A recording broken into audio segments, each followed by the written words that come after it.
Console online. HPG connection online. Educational module online. All systems nominal. Hello, class, and welcome to On the Origin of Battlemechs podcast, episode 106. I am your host, Brent Stewart. My co-host today is...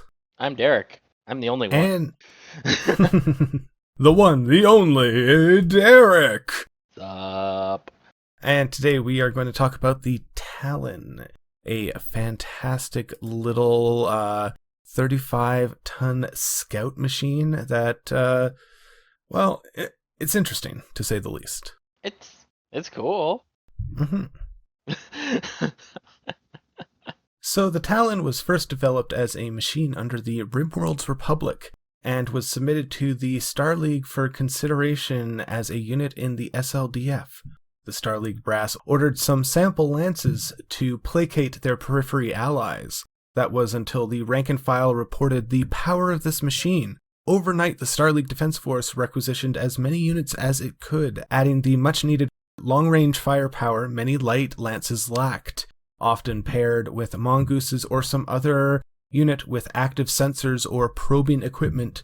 When the League fell, the houses bought as many Talons as they could, and attrition would slowly whittle down their numbers until the nuclear bombardment destroyed the factory during the Second Succession War.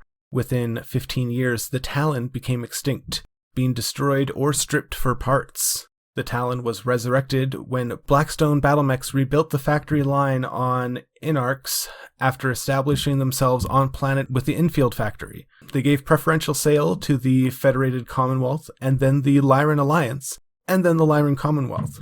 But given the Lyran's preference for heavy machines, the Talon has been exported to all houses and the periphery to some extent, but mainly to the Federated Sons in the Draconis Combine. The new machines have a good showing along the Clan Jade Falcon border and have proven that the Talon is still a viable machine, often able to outrun anything that outguns it. Yeah, looking at it or looking at the base model right now, and it's a pretty sexy machine. Mm-hmm. Well, it's got the design quirks of Rugged 1 and Minimal/No Arms. So the first model is the TLN-5V, seen in 2670, and this guy moves 812. It's got a PPC in the right arm and 2 medium lasers in the left arm. It's got an XL engine and 11 double heat sinks. So that XL engine is the weight savings, but it also makes it fragile. But, it's a light mech, so... It's already fragile to begin with. Exactly, yeah. It is already basically a paper tiger. Mm-hmm. But,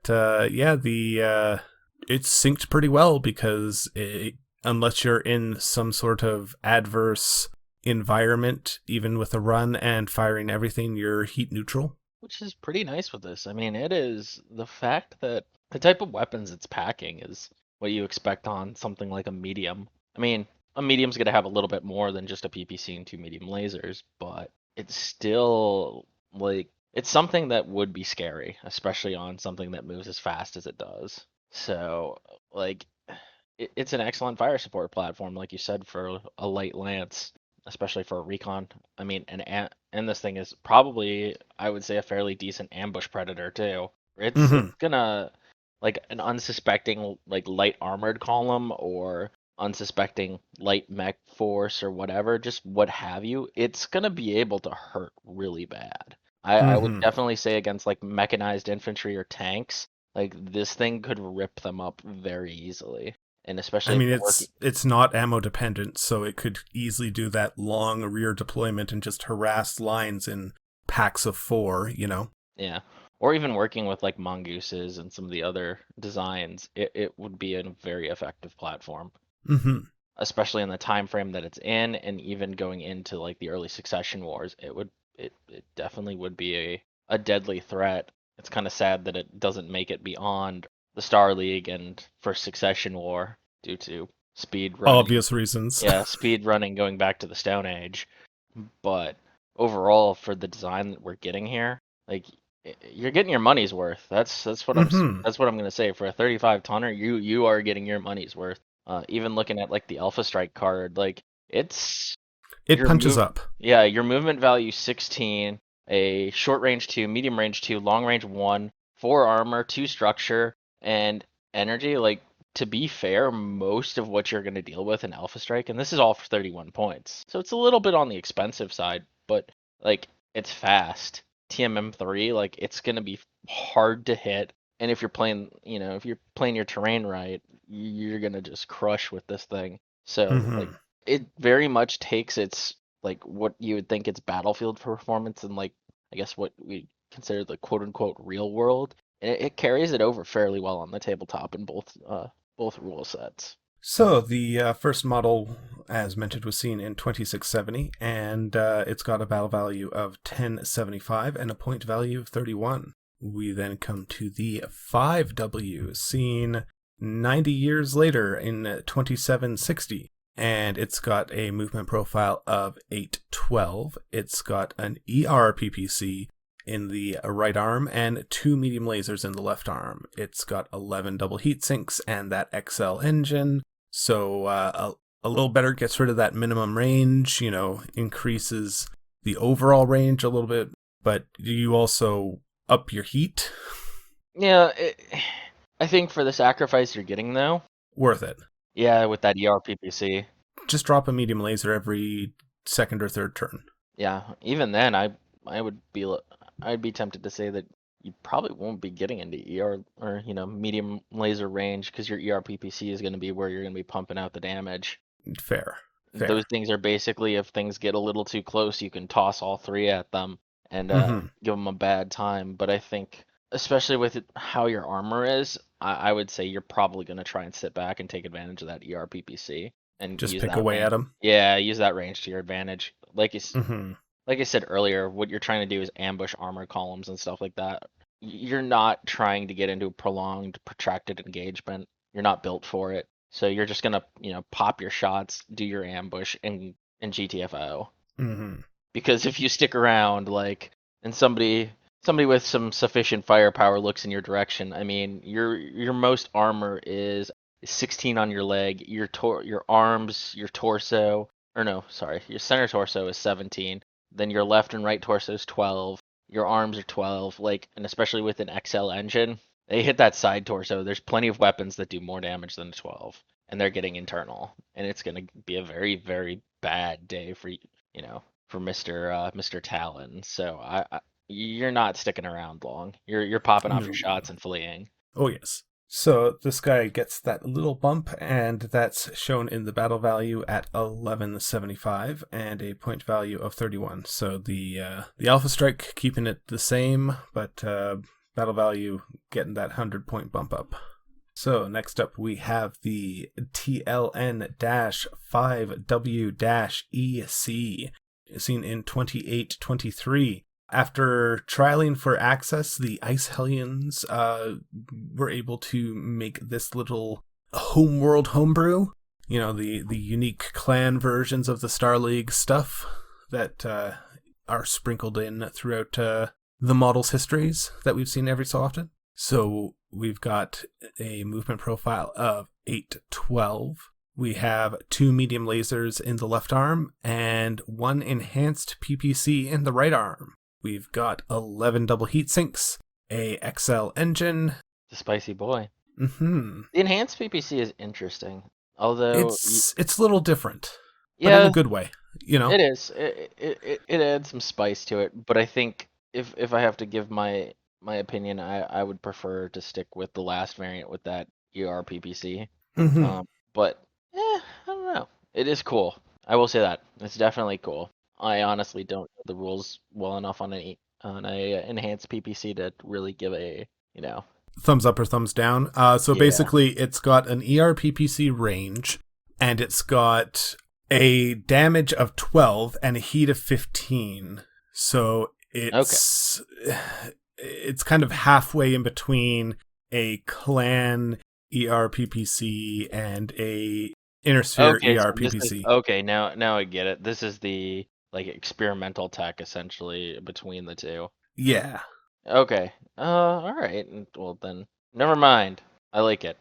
No, I think it's real good. It's solid, but clan only, Ice Hellion Yeah, it's specifically. very limited, especially with the new rule system that they're coming out with for like the Wolfnet guys, with it having to be era specific and you Hmm. know faction Also, specific. like enhanced PPCs, you don't see that often, and that's probably something that for just a pickup game, you're probably not just going to want to toss down because you're going to be cracking a bunch of rule books, right? Yeah.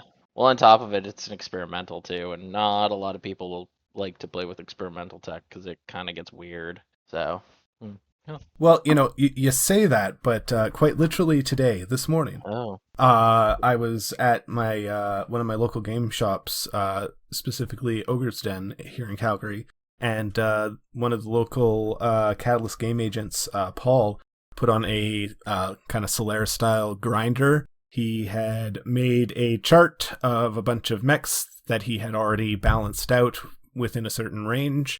You would pick a dice from a die bag and roll it, and the color of the die and what you got would determine what you picked out of the box. And it was a good time. I lost 2 mechs, got 1 kill, did a whole bunch of damage, but had a lot of fun. And yeah, like it's interesting. And one of the things that was selected was the only mech that has a stock blue shield. Oh. So a Quasimodo? Yep. Ooh. Yeah, it was interesting because it was facing, it was deployed in the corner that had a Warhammer and a K4 catapult, the one with the heavy PPCs. Oh, that had to be just aggravating for those two guys because they're just like, I'm literally just bouncing off this guy. Yeah, it was interesting to say the least. Well, I didn't get any BattleTech. If we're gonna go into the gaming side note, I didn't get any Slight BattleTech. digression, right? Slight digression while we're at it. Yeah. I didn't get any BattleTech gaming in this weekend, but what I did do is because I'm leaving Korea here shortly, me and a couple of friends sat down and played a large game of Star Trek Ascendancy. They're kind of they're simple. I guess the best way is simplified version of Twilight Imperium, and it was like a 6-hour game. I played a very militaristic federation. Needless to say, I became the industrial powerhouse of the galaxy and was just throwing galaxy class ships at people to try and solve all of our problems. Just Me throwing and metal at the problem. Pretty much me and the guy who I was next to the Klingon player, and he decided to go full on role play the Klingons, and unfortunately he got cloaking tech, which allowed him to do a unopposed first strike. So he could Ooh. just mass fleets and just obliterate you. But I had the industrial capacity to always be able to counterattack. So even though he would launch his massive offensive, I would just toss right back at him and retake control of what I'd lost. But like it got aggravating because he could just keep, unopposed annihilate your fleet, and it's like, oh, this is fun. Yeah. Just because of how tech works and that, I kind of got screwed. But it was still a good time to be had by all. I bullied the Romulan player, great dude, Daniel. I basically bluffed him into not attacking me when I was super weak by basically saying that I would nuke you from orbit, and bluffed him into it, mainly because the Klingon player was just getting so freaking huge. No, bigger And threat over there. Focus. Bigger threat over there. well, no, I was in between the two of them, so he wasn't too worried about it. But what I ended up having to do is bluffing him into it, then having him go into a pointless war with our Cardassian player who had gotten pretty much goofed at the beginning of the game because of just poor rolls where he lost 7 ships to an anomaly. And then from there it kind of just spiraled out of control. It was pretty funny. Kronos got burned to the ground by combined Romulan and Andorian fleet, and so did Romulus. So, but the Klingon player managed to win just for the sheer fact of how much resources he was getting. He just got sweet rolls and sweet planets. He was able to Nice. expand massively, while I kind of got boxed in, and the Romulan player like turtled and helped box me in from another direction. But needless to say, our Romulan player violated my peace agreement and our treaty agreement of a neutral zone, and I got very upset. but I didn't attack him because he was paying me in money. So it was one of those things. But yeah, no, digression, but that was my gaming experience this week. And it was basically a 7-hour game of Star Trek Ascendancy yesterday. Well, it Hence sounds like a why lot of fun. Hence why we're recording not on our normal day. Mm-hmm. We are recording for posterity on the 26th of June. Well, and, depends on which. I which am time. recording on the 26th. Yeah. You see, there. Mhm. Soon I will be recording on the same date time group as Chandler and Brent. Soon. The other thing that I want to say is good to see is the local game shop had not only Lance packs in stock, but also had some of the battle mats. Ooh. Yeah. That's actually pretty nice. Mm-hmm. But anyway, back to yes. Talon. Yes. Yes. So this guy, the EC, was seen in 2823, and it's got a battle value of 1364 and a point value of 37 with that, pseudo clan tech, we'll say. We then come to the 5Z or 5Z, seen in 3062. This would be from the Blackwell production line, and it's got a movement profile of 711. So, breaking tradition, but it, I think, is worth it because it's got a C3 slave in the head, a ER large laser in the right arm, and an ER large laser in the left arm. Then it's got endo steel, ferro, and a light fusion engine with 10 double heat sinks. So you can get a little hot, but that C3 slave is going to be real good. And yeah. I know, looking at the previous variants, that was kind of the thing I was thinking. Is I was like, it'd be really sweet on these C3. And you know what they give me? They give me C3 plus a light engine. Ooh, ooh. I mean, you are downgrading because you're going from a 280 XL to a 245 light. So you do pay the price and speed, and also heat sinks and some other things drop. But this isn't a unit designed for prolonged combat. This is for strafing runs, for like hunter killers, taking out other mechs, like light mechs. So like heating up a little bit for 2 turns and then having 4 turns just running around looking for stuff. Oh no! Well, what makes this thing even more beautiful is the fact it's got that C3 slave unit. Mm-hmm. Like, and especially as a long-range ambush predator, it's Yeah, you're like Locust or Flea or something with a C3 connected to you that's run up real close, giving you a distance of, or a range of like 3 or 4. It's definitely a yeah. That's all I'm gonna say. It's potent. Yes, thank you. That was the word I was looking for. Mm-hmm. On top of that, what I will also say that I like is the fact that it does not sacrifice any protection. Mm-hmm. Looking at his armor, it stays the same. Like a lot of technically, it's more survivable because it's got the light engine now. Yeah, its survivability is increased. Its armor hasn't suffered at all. Because that's the thing with a lot of these upgrades that happen on these mechs, especially lights, that gain some of the more, especially when you move into the more advanced eras, that you start to gain some of these newer toys, they start sacrificing. And if not sacrificing, like, you get the Pharaoh, you get the Endo, but you don't get any more armor. Yeah. So, yeah, you don't get any more armor, but the firepower increase that you have in this thing is just... It very good. Yeah. And by firepower increase, I mean the fact that you're teaming 2 ER large lasers with a C3 unit. Mm-hmm. I mean, yeah, an ER PPC with C3 would be cool, but I think honestly it's better off with this kind of loadout than it would be with a single ER PPC.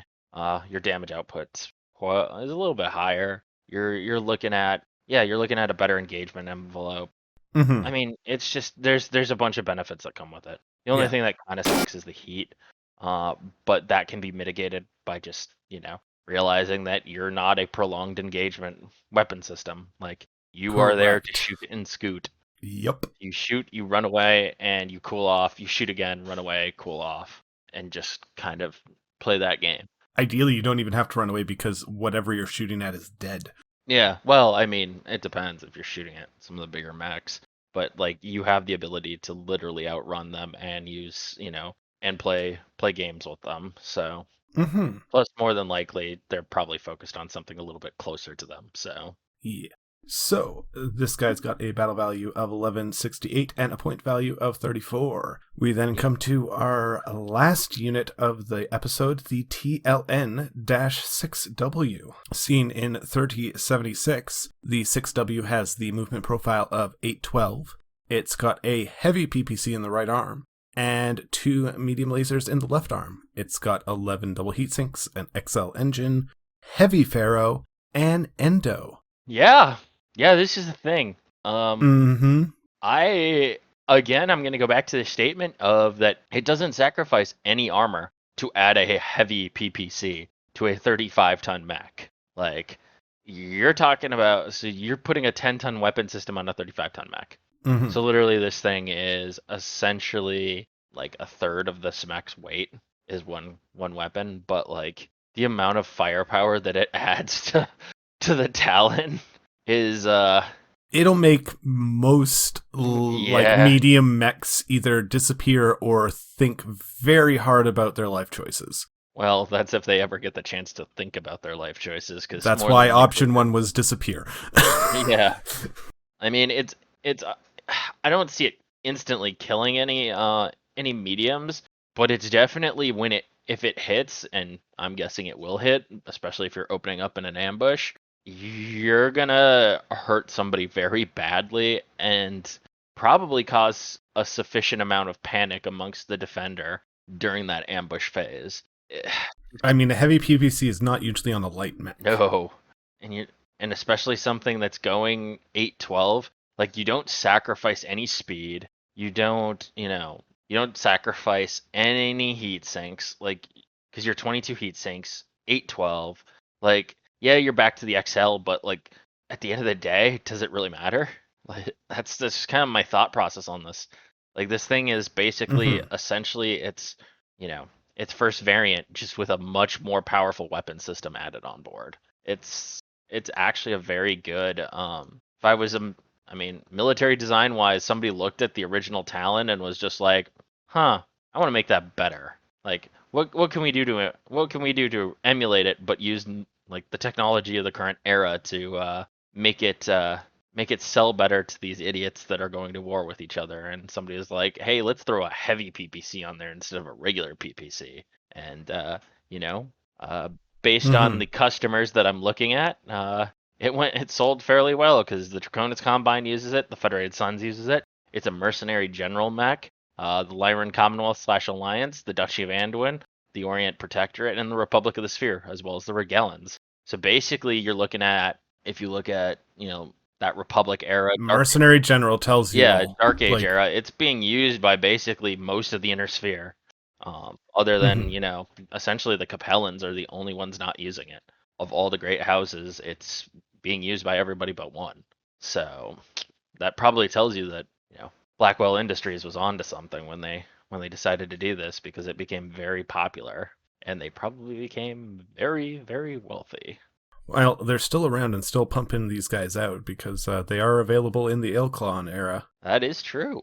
That is very true. In fact, they're available to the Tamar Pact as a faction mech. Okay. So, once they finally got the master unit list updated, it clearly is still around and kicking. So yeah, I'm looking at it on Mech Factory right now, so that's kind of where I got my list. But cause I know they haven't updated to Ilklan yet, but that's good to know that they still got that much. Although I think probably with Tamar Pact, they're getting them secondhand from people that left the Commonwealth. Yeah, like these are units that were Commonwealth and are now absolutely, like I understand that, but still counts. Yeah, no, I'm not saying it doesn't count. I'm just saying that. Also, I'm pretty sure Icor is in. Where? Like, let's crack open the book. Let's crack open the book. I'm on Sarna right now, so I'm looking. Interacts. Nope. It is not. It is still in the Lyran Commonwealth, or maybe not. Icor is. Sorry, let me just. Yeah, I know. I'm looking right now. Where is Jensica? Okay, yeah, I see Jensica. Yeah, which is like right next door, but it's like one jump away, so it is one jump off the map. Yeah, and therefore deeper into the Lyran Commonwealth, and still far enough away that the Rim Territories is probably not making a play, because I believe they're making rumblings, if I'm remembering correctly. Like, they're annexing a couple things, or things are breaking away to join them. Things are breaking away to join them, but I'm pretty sure Inarx is, like, I don't... Deep enough. I don't... And also, it's like a factory world, so it's established enough. Yeah, and I don't think that it would be allowed to just, go off and do it. If it broke away as a part of a, faction breaking away sort of thing. Yeah. See Tamar Rising. Yeah. I didn't say it was a good example. I just said it was an example. You did say that. Yeah, so, still Lyran Commonwealth. It's a pretty spiffy little machine. The art looks like it's doing, like, jazzercise or something, because it's just full tilt while, like, torso twisted. And I appreciate that the arms are just basically weapon. Oh, the art for now that you mentioned the jazzercise, I can't unsee that. Can't unsee, yeah. Thank you for welcome. you for running this back for me. I appreciate it. I will never be able to look at this Talon in the face again. All right, here we go. I got a solution. This is the Mini. Oh. The Mini looks good. That is a good looking Mini. Yeah. I mean, a little dated, but... I mean, instead of kind of looking like an oval for the medium lasers, they look like actual barrels, so I'm guessing it's a perspective thing. Yeah. Because you're down low. And, the PPC barrel, which is just, attached at the hip, at the shoulder actuator, Yeah. Looks right. It looks a lot better. The model definitely looks better. I mean, there's a lot of mechs that only got one art treatment that the Mini just looks better because it's an actual 3D thing. Yeah, that is true. Mm-hmm. But, so that is the Talon. It's a little derpy looking in the art. The Mini looks quite solid, and hopefully we'll get one from Catalyst soon, because I could definitely see it having a new model sometime soon, with the whole mercenary thing being a thing, and, it being mercenary general, but, maybe that's just wishful thinking. Come on, Senpai Catalyst. Give us what we want. Give us that plastic Talon. So, unfortunately, the Talon doesn't have any pilots of note currently, so we don't have any pilot profiles for anyone today. But that just means that you have a blank slate to write a home story, campaign, or events. Become legend. Like you do. Exactly. You can dream it, you can have it, it's yours. Alright, and so for our data dive today, we are going to look at the Lyran Commonwealth with Part 7. Content warning, pregnancy miscarriage, and untreated PTSD for loss, resulting in mental issues. Well, class, when last we spoke of the Lyran Commonwealth, they had lost their Archon, technically twice. For Michael Steiner had resigned the title of Archon due to grief and loss at the death of his wife, taking up his old vocation as a warrior, spending his rage, anger, and pain on the enemy of House Karita, spending his life to disrupt the offensive by killing the Karitan command and destroying the planetary headquarters on Vega before falling in combat. This means that the title of Archon was transferred to Steven Steiner, Michael's brother, as you recall. Steven was the Archon for 26 years, and his rule was generally categorized as ineffectual, apathetic, and misspent. Steven was an indecisive leader and quickly became overwhelmed by the duties of Archonship. He quickly started to rely on the counsel of his wife, counselors, and government officials, overly so. Over his tenure as Archon, the position lost much of its authority, either by administrative loopholes and change in bureaucratic policy, or outright disregard for protocol and chain of command. Surprisingly, much of it Steven willingly signed away when pressed by individuals aiming to strengthen their power and influence. Steven is remembered as indecisive and weak-willed, but one of the few things he stood up for was his love of Margaret Olsen, who would become Steven's partner in the double wedding of 2471. Margaret is a historical person of note in more ways than one. Personal historical records of the Steiner family show that the family almost unanimously opposed Margaret's pairing with Steven, but Steven's heart was set on her, and so a historical nexus was set on the Lyran Commonwealth timeline. But back to Steven. An event that can sum up the tone or an example of Steven's rule overall are the events of 2488, when the organization of Loki was revealed to the general public. For years, Loki agents and cells had been hitting targets on Vega and other planets within the Draconis Combine in order to disrupt the DCMS operations and slow military strikes into Lyran territory. They had operated successfully hidden for many years, but eventually their luck would run out, and so a cell of Loki agents was captured when a plan to hit the Fusion Air Base on Vega was compromised. The local noble Kharitan Lord admired the skill and dedication of the agents and disregarded the direction of House Kharida and attempted to ransom the agents back to the Lyran Commonwealth. When the Archon received the ransom request, it was the first he had heard of the Loki operations on Vega. This was an issue, as all Loki operations are required to be authorized by the Office of the Archon. An audit of the events and chain of command showed that ultimately a military officer felt that the Archon would not understand the complexity of the situation, and so broke protocol and authorized the operations in the Archon's name. The Archon's vacillation on what action to take resulted in the worst possible outcome. Stephen was prevented from making a decision by the anxiety and paranoia resulting in analysis paralysis. He feared paying the ransom would reveal the existence of Loki and implicitly endorse the operations and actions of the organization. Remember, Loki is in all practical terms a government-backed and endorsed terrorist organization, and throughout its history it would be used to strike both inside and outside Lyran borders, almost always violating the rules of war and espionage. Civilian casualties from any nation are commonly acceptable losses in order to achieve operational success for Loki agents. Ultimately, the Archon refused to pay the ransom, resulting in the Draconis Combine noble executing the Loki agents and recording the events for distribution to the Lyran population in a propaganda effort to undermine the Lyran military will. Ironically, one of the biggest issues that resulted in the Archon's indecision was fear that the population would turn or revolt from the knowledge of Loki organization and its existence.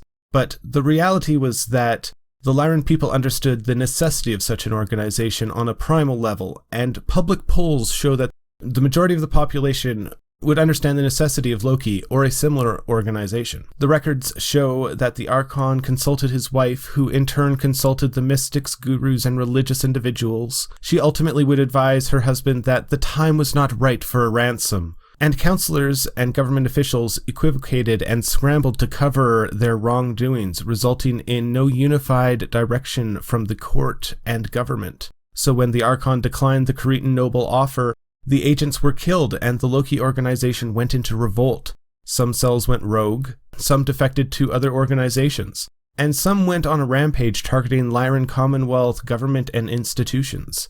Ultimately, this event resulted in the worst outcome for the Lyran Commonwealth. When Stephen died in 2501, Margaret assumed the mantle of Archon. As they had no children, the line of succession was unclear, and Margaret influencing or controlling Stephen for many years already, and the court not wanting to jeopardize their newly gained powers wrestled from the Archon's authority, supported Margaret's claim. Most notably the Dukes of Skye and Tamar, known as the Mystic Usurper or the Tharkad Witch. Margaret Olsen would be recorded as a objectively bad ruler, constantly being swayed by paranoia, mysticism, and religious delusions of all sorts. The military was hamstrung by sycophants and bureaucratic incompetence. The government was stocked with yes people and individuals out for personal gain, and the economy was shattered and stagnant, with what little innovation, production, or surplus being devoted to battle mech production and improvements. And the quality of life of the population stalled or regressed on many planets and regions, while the religious faith of the weak dictated galactic-scale government policy. Margaret would be Archon for 4 years, including her rule in exile from Tharkad, but what little of her reign was counted as actually being under her guidance can be considered to be an extension of Stephen's administration, only with indulgence and mysticism dialed up to 11. Margaret would be a troubled woman and suffered from several mental issues during her life. Being born to a minor Tharkad noble family, she received some medical treatment and was able to see some specialists. Sadly, it appears that the specialists were unable to permanently help her, or she was able to mask her condition enough to be diagnosed as cured and able to serve in the military. There she would meet Stephen and the two would fall in love. When Margaret had a miscarriage, her condition worsened, and many family members advocated Margaret seeking treatment once again, an idea she and Stephen flatly refused, causing a Steiner family rift. Once Stephen became Archon, Margaret would fully adopt and encourage her spiritual ways, performing and listening to any and all mystic and people of religious backgrounds, new and old, established and fledgling, often compelled by voices she heard and attributed to the spirit of her unborn child. Clearly a good mentality for the head of state.